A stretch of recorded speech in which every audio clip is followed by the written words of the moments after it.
Station 9. Jesus is nailed to the cross. Finally, Pilate handed him over to them to be crucified. So the soldiers took charge of Jesus. Carrying his own cross, he went out to the place of the skull, which in Aramaic is called Golgotha. There they crucified him, and with him 2 others, one on each side, and Jesus in the middle.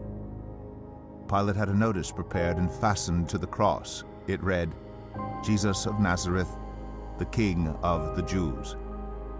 Many of the Jews read this sign, for the place where Jesus was crucified was near the city, and the sign was written in Aramaic, Latin, and Greek.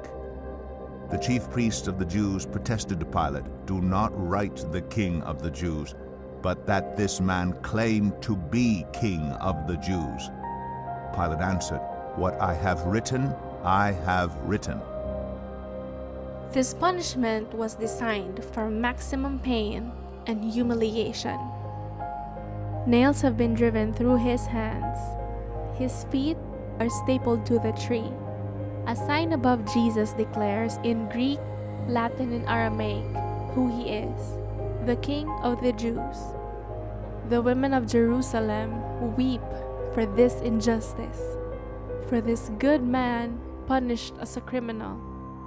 They heard his word, they loved him as their teacher and prophet, they held on to his promises.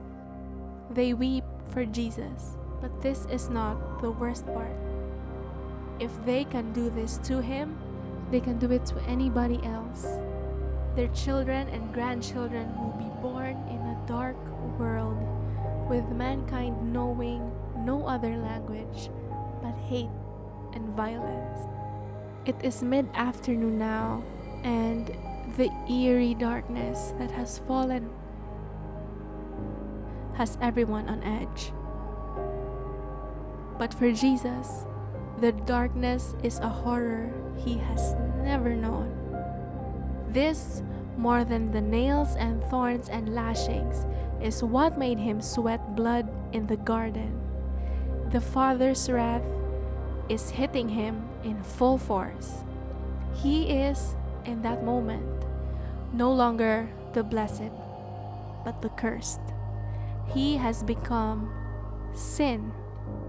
In terrifying isolation, cut off from his Father and all humans, he screams, my God, why have you forsaken me?"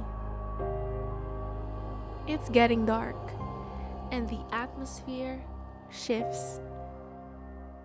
Hope is running out. In a few hours, it's going to be a world without Jesus. Think about the weight of the sins Jesus carried for you.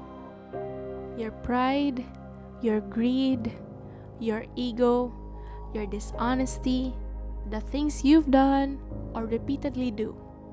The worst things about you, the worst things about being human, multiplied by billions and billions on Jesus' shoulders.